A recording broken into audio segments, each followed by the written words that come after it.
Congratulations on your new series. Thank you. Running Point. It's available to stream on Netflix. Do you mind if we stream a couple episodes real quick? Yeah, could we? Maybe do a little live commentary. Wait, what? Running Point? Running Point. Oh, and then I was talking about studio. Yeah, studio. Yes, sorry. Yes, the studio because you work so much. Out yet. You work so much. Well, they just happen to kind of drop at this around. You do work a lot, though. Are you off early at this point? I wake up at 3 a.m. even on days where I have flights. Just to go over my lines. Do you just get offered things now, or do you still have to audition? I will still get asked to audition for things, and I would audition if it was like the right thing, But Sure. A lot of times it's just things where I'm like, what?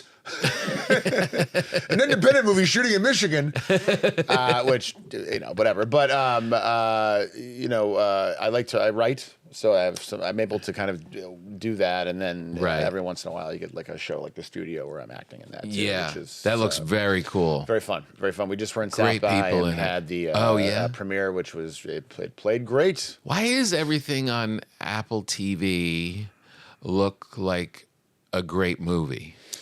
Like money, honey. So they're putting just. What is it physically? It's like the cameras are better, the cinematographer They have a is better. Secret bunch of cameras that no one knows about. It really does Apple feel that cameras, way. No, I think it really does come down to I think they do put a lot of money into their shows, into the production of their shows. Right.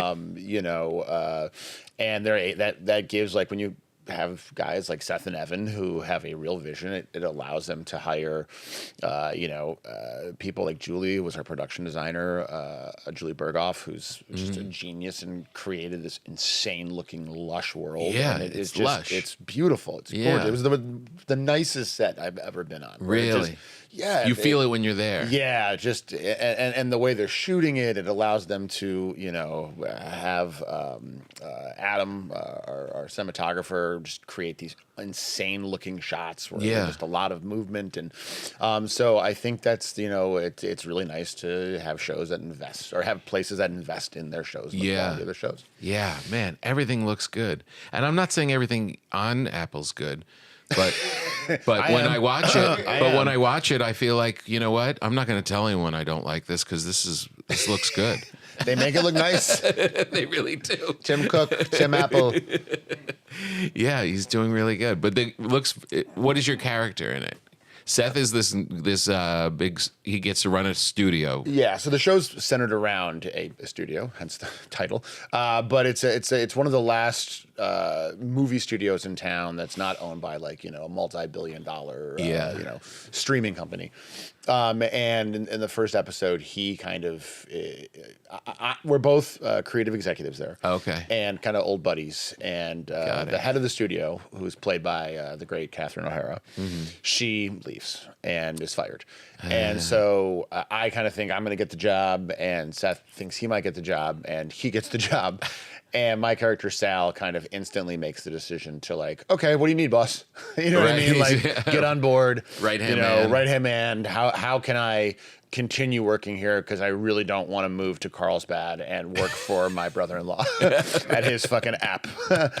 So the show really, it's I think a blistering love letter in a way, because these guys love this town, they love this business, and but they also are very honest about kind of the way it is right now, the way it's perceived right now, what people are trying to do. So they thought setting a comedy in that world would be really funny and interesting, and I think they perfect did it. timing. So great. How funny are you in it? On the giggle scale? Yeah. On the giggle meter? Did they give you a lot of funnies? They gave me the analytics I got back from Apple were pretty staggering. Yeah. The laugh ratio, they haven't seen this in years. I heard since Don Knotts. I wish I was getting Don Knotts laughs. Jesus. Could you imagine? Oh, my God. So the good news is you're somewhere in between the Apple Dumpling Gang and Three's Company. They wrote a really fun character. He is definitely he's been working at the studio for 25 years. So he was there in the 90s and the 2000s when shit was crazy. And so he definitely holds on to that kind of let's party and say whatever we want attitude, and watching him kind of try to succeed in the modern world just kind of lends itself to fun. You know, a lot of pressure cooker elements. Yeah. So and you're out there too with like Seth, who I've done movies with. And what have you done with Seth? We did Neighbors together. Neighbors 2. And then over the years, we've just done like, we were both on Eastbound and Down. And cool. He was on the Mindy Project. So we've been on set together. He produced Blockers. Right. But getting to act, you know, every day for many months at a time with him and a great actress named Chase Sweet Wonders, who plays kind of the young buck who's, you know, trying to jockey her position. And then Catherine Hahn, who is I've been obsessed with for many, many years. Oh, cool. And now to get to work with her, which she's just playing this part full tilt. Yeah. She is just insane and so great. So funny. So it was just a blast. Does Seth smell like marijuana all the time? I mean, I'm not with him all the time, but often. Right. When you were with him? Actually, no, he actually kind of doesn't. It's just he has a general essence, and like it's not like Tommy Chong, you know what I mean? Yeah. But he manages to keep it all together. That's the frustrating part about watching him as a fan, is that he's so funny and good, and then you watch his social media and you're like, is he high all the time? And then you think, oh, maybe I could be high all the time, and then I can't function. Right. Like some people can do things in life and manage being high. And there's some people, just to be clear, it's like, let's really take a look at your job. Right. If you're a writer, you could probably, you know, figure something out. Yeah. If you're an air traffic controller, let's just not even think about that. Yeah. Right, exactly. They are built different, and he is sui generis, and you know, he's just a great so guy. Funny. So funny, and just a great, and just like incredibly patient as a producer and a director. Like his character on the show loves classic cars, right? So he's constantly whipping all around town in like ridiculous, like a 1962 Maserati. and so a lot of times my character would be with him driving around in these cars, and because they're old cars, they're just constantly getting fucked up and like stalling out. And like there was one night where we were like literally like right by the Chateau Marmont, where like, traffic is stopped, and we're trying to do like a 360 turn and whip into the driveway. And like the car just keeps flooding, you know. And the transpo guy, God bless him, is like, hey, this is the only one of these cars that exists. I don't know what to tell you, you know. And I know me, and like I'm a pretty patient person, and I know that after like 3 takes, I'd be like, all right, we're not doing this. We're just gonna walk across the street, you know. Right. But Seth would just be so patient, just like, oh, all right, here we go again. And it was really ready yet? Yeah, I don't know if that's the Canadian in him, where he's just incredibly. He knows what he wants, and he, you know, I think expects people to give it their best. Right. But he's just not the kind of guy who's like freaks out. Yeah, it's really nice. Maybe that's because of the weed. Right. Yeah, maybe. What do you think is going to happen with Hollywood? We're in this very weird time where, you know, these little these people who make things on Instagram are checking things out in the studios, and they're empty, and we know a lot of people that are out of work, and you know, we came out here and it was like it was exciting, and there was always a feeling that stuff was happening. Yeah, and now it feels like a little. Can we finish this up, because I have an interview with Vinny DeMoron from Instagram. It's just his analytics are really crazy, and he can see me in the next half hour. So if we could.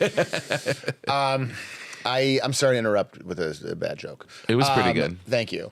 Well, the not scale. It was so good that I didn't know. I pretended to laugh because I wasn't sure if I was missing it. Just not getting it. What is your vibe on LA, for real? On LA, You love it here? I'm bullish on LA. I do love LA. I've been here a long time. I'm from Chicago. I've been out here, God, almost 25 years. You know, I've seen it change a lot. I love Hollywood. I love show business. I think it's cool that we live in a town that is centered around an industry that is centered around art. Yeah. It's a really cool thing. You know, obviously I have a lot of friends here, not just actors and writers, but crew members from so long. So I do love showbiz. I think the nature of entertainment, like you said, is changing so much. I do believe in ebb and flows to a certain extent. Like, I do believe things come in waves. Like, a couple years ago, they were like, oh, movies are dead because of COVID. And then you had Barbie and Oppenheimer come out, and everyone went to the theaters and saw Maverick. And so, like, you had a resurgence. Yeah. And I am a believer that it really does kind of take, like, just a couple great movies, a couple great shows to get people really excited. But I do think... something has kind of fundamentally changed a little bit forever. I think the places that make stuff, I think like just a lot of trillions of dollars of capital have vanished from America in the last, since we've started. So much money's gone. And it just feels like, you know, they still need a lot of content. There will always be a need for content. There always has been on some level. But they will try to make as much stuff or maybe a little less for cheaper, right? I think that's going to be a big thing. You know, I think people who, you know, they definitely want people who are like, hey, I made a show by myself, you know, and now they'll pay you money on it, and ostensibly you're paying out, you know, people who have worked on it, your talent and your crew and stuff. So that's a model that's you know, and again, along with the despair and sadness of seeing this contraction hit so many people we know. Just a lot of friends of mine are just like, yeah, I'm fucking out. You know what I mean? I'm moving. I'm getting out of the business. Yeah. And that's sucks, and it's just horrible, and it's just that's a huge bummer. I try to also find like things that they still excite me about it. I loved Honora. Yeah. And I thought the fact that a guy made basically like a comedy for $6 million that won Best Picture that people are now starting to watch is inspiring. It's exciting. It's exciting and cool, and like it's like it reminds me of like when they thought movies were kind of dead, and then guys like Soderbergh started showing up, and then they had a whole new wave of, you know, Tarantino and stuff. Yeah. So they're amidst a lot of uncertainty and a lot of just hard times. I try to recognize that, but also find things that are exciting. Yeah. You appreciate like a great show when you know, shows that you have to watch. You know, like we're very like Sunday nights now, we're like, we have to watch White Lotus. You know what I mean? Like that is a thing that I think. And another kind of, you know, if you call it like a positive is if they, you know, do end up making like less stuff, maybe that means that, you know, people will still watch, but people will start to watch more of the same thing, and we'll find to redevelop a monoculture a little bit. Yeah, you know what that would I mean? Be nice. It's just nice if there's things that I think, you know, one of the things about what we do is that it gives people like a thing to talk about. Like, you know, it's just so. And then we're all in watching the same thing, like that universal experience. Yeah, like we'll never ever again get like the MASH finale. Yeah, but like just to have things that I think people like even like Game of Thrones was a thing where it's like, you know what I mean, where it's like people were really excited, and different kinds of people, not just showbiz people. So anyways, that is another possible bright part of what's happening. Yeah. You know, I had a series of meetings, not to brag, where I went on, really threw that in my face, where I went on into buildings with people. Did they give you water? And they gave me water and a pass. Congrats. You got the pass. If you get the pass, and you parked. I don't leave for hours even after the meeting. I just wanted to stay. It really was so I call great. people, I can't talk right now. I'm in a building. I'm on the lot, and it really was great. And like they don't meet with a lot of people. Like it's all just. But it made me think. Like if I'm walking through and having these meetings with these people, like maybe it's starting to happen a little bit more. And you have all these bright people. You know, the people that work there and the people that are pitching. And it's like everyone wants to do it. Yes. And I remember somebody saying after COVID, it was going to take us 10 years to get back to what we were 2019.